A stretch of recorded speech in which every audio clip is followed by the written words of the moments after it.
Record on this computer. Okay, so now we can dip the music as we do and then stop the share. All right, now I get to officially welcome everyone. Tim, can you see me? Can you hear me okay? I can hear you great. Okay. Okay, welcome everyone to this week's weekly briefing. I'm Joel, and I'm here joined by my colleague and co-conspirator, Tim Thompson. And it's good to have everybody here with us. Tim, say hi. Shouldn't I be your co-revolutionary? Because we're not You are my conspiracy thinkers, we're co-revolutionary. revolution thinkers. Yeah. Everyone here is a revolutionary, right? Come on. That's We're in this right. together. Join the revolution. All right, Tim, Good to be with you all this week. Yeah, I was gonna say hi and then say something clever. Yeah, I thought I just did the clever thing. No, I just Okay. Hey, it's good to be with you all this week. As you know, we're here to help and support you in any way we can. And this topic is kind of fun because we're in a very unique place, I think, where we get to look at numbers where most people don't get to see them at the scale that we have. And as we're just saying in the clubhouse, I think a lot of us desire to look at these numbers, looking that like a temperature that they're okay, that they're falling in the right, guidelines, looking for opportunity for a transition to see if they can make investments or panic and pull themselves out of some kind of investment. But I also think there's some patterns to these numbers, and we'll get into this where I think numbers give us permission. So I want to do that today as much as possible, give you permission. Yeah, I'll say this. We did this conversation, well, the warm up to this conversation on Clubhouse, just to put the idea out there and get it started of when you're an owner, you live in this bubble, vacuum, void, whatever you want to call it. I lived in it for 20 years until I met Tim. and I started realizing, okay, there's other companies that, people have visibility to the numbers and there's certain ratios and percentages and things like this. And so this is, of course, part of what we can bring to you that we hope you find helpful. Now, Tim, just to get the party started, I want to say thank you to PJ from Laundry, who's been really active in these conversations with us on the briefing and now on the Clubhouse. He's been just an awesome contributor and helper, and very candidly sharing a lot of the things and numbers and his experience behind the scenes. So thank you to PJ. Yeah, for sure. So where do we want to start, Tim? Because here's what everyone's wondering, right? They're thinking things like, okay, for the size of my company, is our revenue sort of in the realm of what other companies our size are doing? Or what about, are we as profitable, more or less? Or God forbid, we're losing exactly as much money as everyone else? I mean, what are some of the big items that people are wondering about and that we can maybe start to give them a sense of where they land, where they compare? Yeah, let me just share my screen so you can get a sense of the numbers that we're looking at. And I'll just put this out there. I've obviously hidden some of the information for discernment reasons and for disclosure reasons. We don't want to have any of that. I've also modified the numbers slightly to, in some cases, combine people. But I wanted to just create a case study of 20 companies that I thought were a pretty good average of the companies we're used to.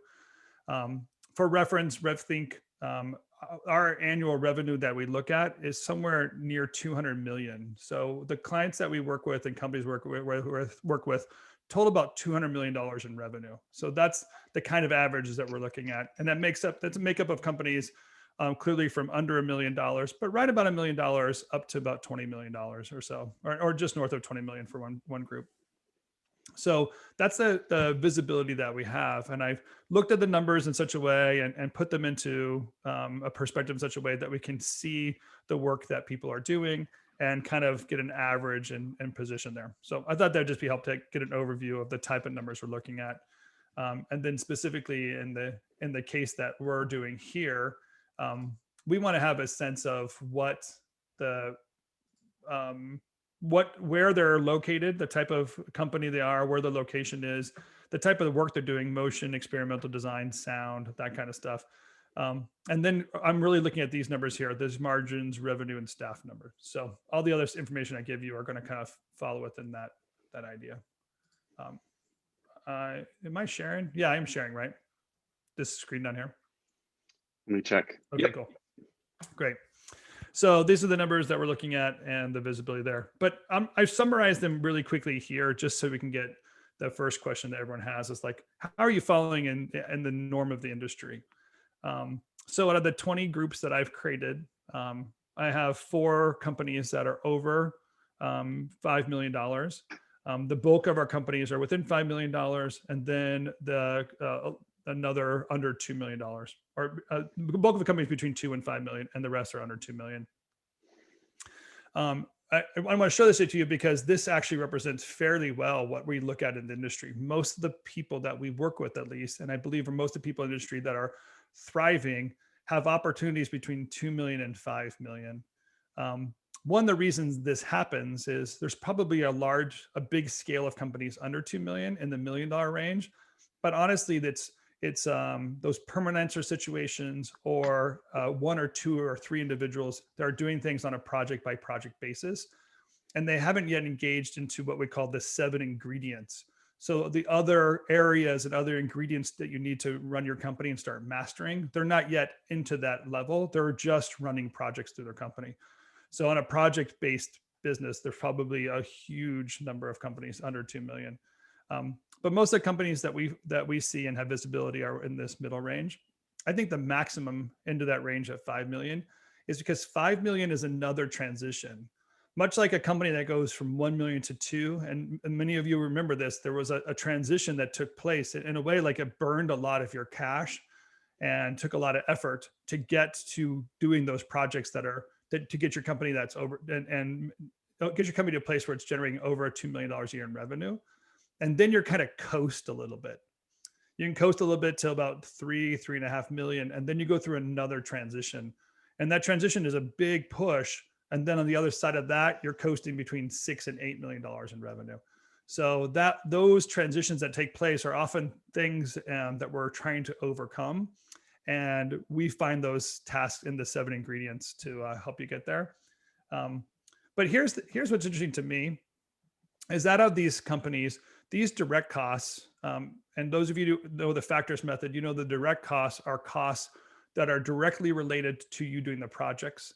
Indirect costs are things like your overhead, you personally, your operations people, and so on. Direct costs here, people over 5 million, they're burning a higher rate of their revenue to direct costs, where the groups between under 5 million are doing 50-50 splits here, and a little bit higher burn rate under 2 million. This under 2 million makes sense. You don't have the economy of scale yet. So you have to kind of make up the difference by bringing on freelancers more often, putting more money into the project, whatever. But when you start bringing on staff people, you can kind of leverage things out. And this 50% average is obviously people near 60 and people near 40 gives us that 50% average. This other kind of burn here is that these larger companies that are at 7, 8, 10, 12, 16 million, the makeup of the projects that they're doing have a greater variety. So you're doing live action and you're doing post work and you're doing motion design and you're doing environmental design. And each of those different disciplines have different margin rates inside of there. So you almost kind of burn in different areas. But obviously 14% of 10 million is a lot of money. It's $1.5 million in margin, opposed to 20% of 5 million is $1 million. So there's certain gains financially when you make those investments. It's kind of interesting just to note how a lot of us would think, well, as the company just grows, why can't my profit percentage grow? And it's like, well, your profit as an actual number might grow, but as a ratio, it's going to likely go down. Yeah, it's actually one of the things that I think we do best with the factors method with the company, because I do believe when you don't know what you're doing, you basically outsource the problem to other people, which then generates more cost to you. So I don't know how to yet do visual effects. So I'm going to bring on professionals as freelancers or invest a lot in them until I can get my visual effects team up and running. But if you lock in certain procedures, always kind of knowing what your investment should look like, you should still keep that investment within the margins. And I think locking in a factors method model and then going into that kind of work, you will recoup this faster, and you don't have to be spending 60% on direct costs and visual effects. You don't have to. You can be I'll, looking at numbers, building numbers, and getting clients that help you win in those categories. I'm just going to caveat that by saying you better figure out the marketing and sales systems to go along with that, because right, bringing those resources from freelance to staff, you obviously need to know how to fully capitalize them. Yeah. And a big part of this is the rates that you charge your client, as well as the rates you're charged by your, the staff costs or rates you're charged by freelancers. And we're going to get into that. We're actually going to do a accelerator. We call them revolutions. We're going to do a mini accelerator coming up in March. And we're going to talk about setting rates, how to calculate rates, how to look at them, how to get the right margin between your cost and the rate you charge your client, and all the variables attached to that. But as you manage those rates that you charge client, you're also managing these splits, these direct cost splits. So I love these, to talk about these numbers, because there's a lot of opportunity that we often don't take advantage of, and we've simplified the answers too much. So we don't find the nuance that helps people win, or especially with you, with your company, the nuance helps you break away from the pack. I'm just glad you just officially put it out there. So now we're on the hook.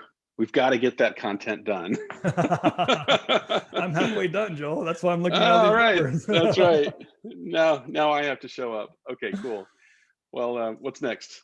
Yeah, I want to show one more thing here, and then I would love to answer questions. I'm happy to kind of process this. The next thing I want to show you comes in this column right here, and this is the revenue to staff ratio. I'm going to shrink this down a little bit so we can see this whole grid here. So this revenue to staff ratio, what we do is we're looking at the total revenue the company generates and dividing it by the number of staff people that they have. So not freelancers, but staff. And what that gives us is a revenue per staff person. And as you can see, that it varies a lot through these companies. These companies, most of them are falling in this $200,000 to $300,000 range, which I think is the perfect range. That's the range you kind of want to manage in. If you're less than 200,000, you might have too many people on staff. You haven't right-sized your business to your revenue. Or it can be true that you're in one of those transitions where you actually brought on somebody new. It's eating into your revenue per staff ratio for a while, but now you know what your investment is. You're looking at that person, and now you can measure that investment. Did I increase my revenue that I expected with this person? So that ratio corrected itself over the time period you're expecting. And a lot of people, if you're asked, if you want to know, I'm looking for a 6-month return, no more than a year return on those kind of hires. On the far end of this thing, if you're over 300,000, it means you're not investing in your future. It means you have money to spend, and you should be looking at growth potential and growth opportunities for your company. Maybe even hire a creative director to work alongside of you so that you can scale and grow your business. Your production staff might need some investments. This is where you hire an art director between your creative director and your design team, or a head of production. There's a lot of opportunities to stack your company to gain more freedom for yourself, get the lifestyle you're looking for. And if you're looking at numbers near 300,000 or north of that, those are the opportunities you're looking for to gain there. But on average, this is a very easy number to calculate. And these are one of those scenarios that if you're wondering if you should hire somebody, you can really just look at this number. And like I said, looking at that number, you can calculate what that number would be if you brought on somebody, and then know what your revenue growth needs to be to make up for that hire. And this is a very simple calculation. Most of us can do it, and it's easy to compare. And I just kind of gave you that industry norm. 200,000 to 300,000 is the margin you're looking at. If you're looking at numbers south of this, like these lower numbers, this is most likely a company where their revenue is near $1 million, definitely under 2 million, near $1 million, and they have a few partners, so that the expense is locked in. Like, we're all going to give each other money, right? And those 3 partners need to kind of focus on, well, what are we supposed to be doing together so that we grow? So your partnership meeting should be focusing on, great, I'm glad that we're locked in together and we're all going to pay each other's paycheck, but this revenue to expense ratio between us doesn't give us a lot of growth potential. I use the scenario of like, you don't hire a bunch of plumbers to build a house. You hire one plumber, you hire a framer, you hire a drywall person, you hire a person that does concrete. So you don't want to do that with your business either. You don't have a bunch of people in one category, and therefore your expense is really high, and you don't get out of the rut soon. Okay, I'm sure there's a lot of people just kind of like absorbing this and going, wait, what am I looking at? And what is that? My margin, what do you mean? How is that? Is that different than profit? What is that concentration column? Those kinds of things. And I don't know that we're going to dive into all that detail today. So we're happy, of course, to take questions, and we're going to be coming back to this, I think, on occasion, because Tim, you and I have talked about, wouldn't it be great if we shared this as like a status on the industry several times a year, so people can say, what are the trends? Like, what happened during COVID, right? The live action people lost a lot of money and the animation people went up, right? Well, that's a theory. It'd be great to actually share some of that real data. Yeah, the concentration one, if you want to, I can dive into one more thing if you want to have fun and write down another equation for yourself. We love equations. One thing we all know, because we've read the book, is the 80-20 principle. And what you're calculating there is how much work you get from a small percentage of people, and then all the other work you do when you're not making up the revenue. So the concentration number is the number we look at RevThink to determine what percentage of clients make up 90% of the revenue. So in this company's case, 16% of this company's clients gave them 90% of their revenue. That means there's a whole bunch of other clients that they've taken on with little projects here and there that didn't make up the difference. For me, like, I always look at that number because you don't want to have a misperception of like, hey, I want to be at a constant balance. That's not always good. But we're looking for there is opportunity to say to someone, hey, you probably don't need to take on all this extra work. There's not a lot of gain in it. Give yourself some freedom, give yourself some flexibility, give your employees some time off. Don't be so desperate to grab every single project because they like you first. Or specifically, Joel, what you help people do is qualify those clients in the sales process. While you're talking to them, qualify them sooner than later, so you're not stuck with a long string of clients that aren't actually going to pay off for you. And I think a lot of us business owners have this dream that, well, just in case this is going to be a really big client in the future, I better say yes today and lose. But we're trying to teach people to be more strategic about that. If you don't specifically know how that gain's going to get there, I'm not really sure the local chiropractor is going to grow to such a high scale. You're going to be competing in the Tesla marketplace anytime soon. So how do we comfortably feel like letting go of some of the stuff that we know we should probably let go of? Yeah, and a lot of that comes down to visibility, because we know that owners get a lot more comfortable with letting go of chasing the ankle biters or just accepting the job that's there because you think, well, one in the hand is better than two in the bush. But if you do have visibility, say with cash flow, and you can see 8-12 weeks into the future, it's amazing how much things slow down. And you start to get that, what you call, Tim, you get that pulse, you get the heartbeat, the blood pressure of like, okay, I'm checking my pulse. It's good. And you can make decisions in a bit more strategic way. Yeah, well said. I mean, the term I use there is runway. How long of a runway do you have to solve that problem? If the runway is short, then you're obviously grabbing things that are closer to you. They might not totally work out, but it's going to fill in some gap. But I can tell you almost every time when someone does that, they've burnt a long lead. And what they do is they're now too busy doing stuff that they shouldn't have done.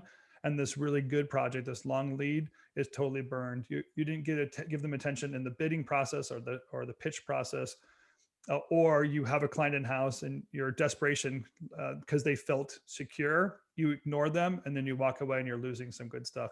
So I get all of it. I'm an entrepreneur like you, and so that one in the hand, two in the bush thing is something that I feel like all of us look at. But the one that's in the hand is the project that is in the company. And the two in the bush are things like, well, I should say yes to this client because it's going to lead to future work.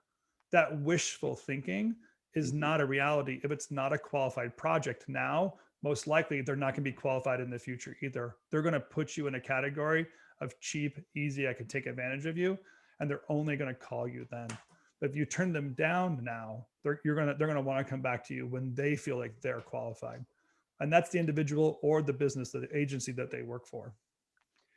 So we got about 6 minutes. I feel like we should open it up and see who has questions or comments. Sure. We go through this half hour pretty quick, and we try and keep it at a half hour because we know everyone's busy. I do want to make a quick plug to the community that we have. If you're not a member of the community, it's just owners, and we're trying to keep it very pure and very curated in terms of who's there. So if you're not a member of that and you want to be, just shoot me or Tim a note, or drop a note here on the chat. Questions, comments, who's seeing some numbers or ranges or something that are right in line with what you expected, or you're saying, wow, I had no idea. Maybe you're looking at these companies and saying, well, we're way more profitable than that. I hope. This is one of those topics where I feel like we go from sports radio to Dr. Ruth. Like, we're like, if we're talking sports radio, everyone jumps on because we can easily bash the latest quarterback. But when we have to talk about, your personal rashes, then nobody wants to say, well, I'm having this problem. But Yeah. so obviously, feel free to discuss whatever level you want to. But we're happy to answer any questions. And by you sharing would obviously help other people kind of learn from the situation you're in as well. Yep. Yeah. And if it may be one of those topics where, people are just feel a little awkward because your question is probably going to suggest where, as you say, Tim, you don't want to tell your doctor about all of your various rashes and joint pains and things. And even if I ask a question like, well, if I have this rash over here, is that? So if you want to ask a question and say, I know a friend who's only doing this much in profit. Yeah. Or if you want to ask us about somebody else, we might know. Yeah, exactly. Let's talk about this while we're waiting for any questions that people might have. I also feel like the pandemic has done some unusual things to people's numbers. And I think one of the questions that we're all asking is, when I return to work, what should my numbers look like? If I return to work, what should my numbers look like? Or probably if you're thinking like me too, what are our clients going to ask of us because they know that we're not returning to work? So these are all going to be kind of things that we're going to have to face and have some answers for. And I don't want anybody to be stuck like on their back foot, not having a solid answer when a client says to them, hey, since you're not back at the office, aren't things cheaper for you? Shouldn't we be able to get some greater discount from the work that we're giving you? So I think that your bids should start reflecting some of those answers and some of that dialogue that's going to take place, and know how you're going to answer it. And again, like the idea of your cost rate as well, and the rate you give the client are going to be some of those numbers you want to figure out. How to recognize people's hours and time, because you're not supervising them in 8-hour days like we used to. How do we get that value proposition we're always looking for? Those are some important things that we're going to see coming up very shortly. Well, I'm just going to say this. We do have a good question from Ricardo here, but I'm going to say this, Tim. I'm already brainstorming on ways that I would answer the question to my client so that I could say, no, we're not paying rent anymore, but our costs have gone up. I know that sounds strange, but here's why. But let's get to Ricardo's question because it's a good one. He was just, and then we got a few more. Ricardo said, hey guys, this is great. Are direct costs the same as COGS, as in cost of goods sold? Really great question, because that's why we call them direct costs and not COGS, is that COGS is general accounting practices. So GAAP accounting is what it's called. And it's related to like industries that produce goods. So cost of goods sold are often related to the material costs for the goods you're doing. We clearly don't have them. So our CPAs run around and they start matching up old, cost charts and the expenses we have, and they start making up numbers, which makes it very hard for us to read because we don't know what this means. So what I decided to do was reinvent that chart and just say there are direct costs and there are indirect costs, and kind of remove things like gross margin and COGS and that kind of stuff, because it wasn't relating to the business owners we work with. and it doesn't translate very well into production. Our system, direct and indirect, easily transfers to production, because when a client gives me $1 million for a project and I have a 50% direct split, I can give my producer $500,000 to get the job done. And I know the other $500,000 protects my overhead and interest of the company. And that's what I'm supposed to do. So that's why we've separated that way. So the answer is no, they're not the same. And the reason is because we've made up our own language to help it right. translate. And I'll give another, I'll dumb it down even more because I'm not a numbers guy. Direct costs, okay, that's the money you're spending in order to do the job. And if you had no jobs in-house, what would you keep spending? Those are indirect costs. Did I dumb it down too much though, Tim? That's perfect. Yeah. Okay. By the way, thanks for I got a direct message. I'm not going to share it because someone's sharing some numbers, but it's just cool to hear one owner saying, hey, these numbers are about right. We were really struggling when we were below this revenue number, but now we're in line with those. Here's a question from, looks like Dave at Sense 6. Good morning down there in Sydney. Is there an optimal average profit margin we should aim for or factor in on each job? I noticed you had 0% profit for companies below 1 million in turnover, or what we would call gross total revenue per year. Yeah, to be clear, we're looking at people's numbers that they are. In no way are we saying you should have a 0 profit margin. We definitely want you to have a profit margin. When we do the factors with companies, we actually take profit and turn that into an expense. So in the indirect category is profit. And we usually make that at minimum 5%. We definitely want that to be 10%. So now imagine telling a producer, hey, here's 50% of the budget, produce that at profit. And that producer spends only 47%. You have a 3% profit on that project, plus the 10% you've stored in the indirect. Your company's percentage is now 13%. So if you can do that over and over and over again, this is what the production management idea is. Then at the end of the year, you have guaranteed profit that you've locked in as an expense in your indirect category, and you have the profit you gain from projects. That's how we want to do it. Your total profit for the company, if you don't want to do it by percentage, it's fine. But what you have to ask yourself the question is why do you own this business? This business has a responsibility to provide for you, your family, and your future. And you have to put that number somewhere in that factors report. You have to say, my kids have to go to college. I need to make $40,000 more this year so my kids can go to college. Well, where's that going to come from? It's going to come from not spending it on the project, not hiring that freelancer to get that job done, and still getting the job done on time and on budget. So that's Tim, what you're going to have to do as a business owner. I'm going to share this little quick story because we are just over time. Do you remember when we were putting on a program with Promax and we were saying, we want to teach people this factors method so that they can have guaranteed profit, bulletproof profits, whatever the term was. And people were like, we can't name it that. No, we're not going to allow you to name this thing you want to teach that because there's no such thing. And we were guaranteed, of course, profit. Yeah. Right. And we were indignant. We said, yeah, there is. Like, profit is not what's left over unless you make that decision, in which case you probably won't have much left over. But if you treat it like an expense and you just plan and then execute accordingly, it's amazing how much that mindset shift does produce some really great results. And for pure clarity, if you spend less than you make, profit is guaranteed. Right. That's it. So simple. Don't spend as much as you make. So how do you do that? You take a portion of the money you've been given and you put it aside and you don't spend it. Boom, profit.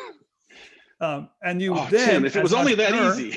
But it is, like, you're an entrepreneur. You're supposed to apply the entrepreneurial method. Needs plus resources equals solution. You've limited the resources by that 10%, and you still get the job done. That's what you do as an entrepreneur. Might as well solve the problem that gains you some opportunity than solve a problem that gains your client opportunity. And maybe because these are creative people, you think they might be able to figure that out because there's all this subjectivity in the deliverable called, yeah, maybe let's do it this way or that way or so forth. This is why we're here for y'all. We love you that way. Yeah, this is fun. This is fun.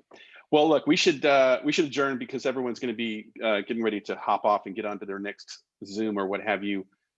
Please give my colleague Tim a big shout out for walking us through that.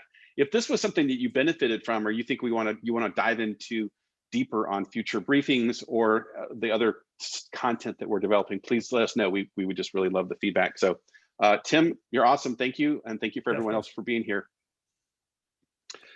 We'll see you in the community, and we'll see you back next week for another briefing.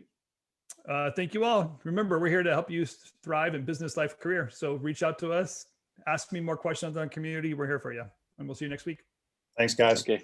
Good seeing you. Bye, everyone. Yeah, you too. Later.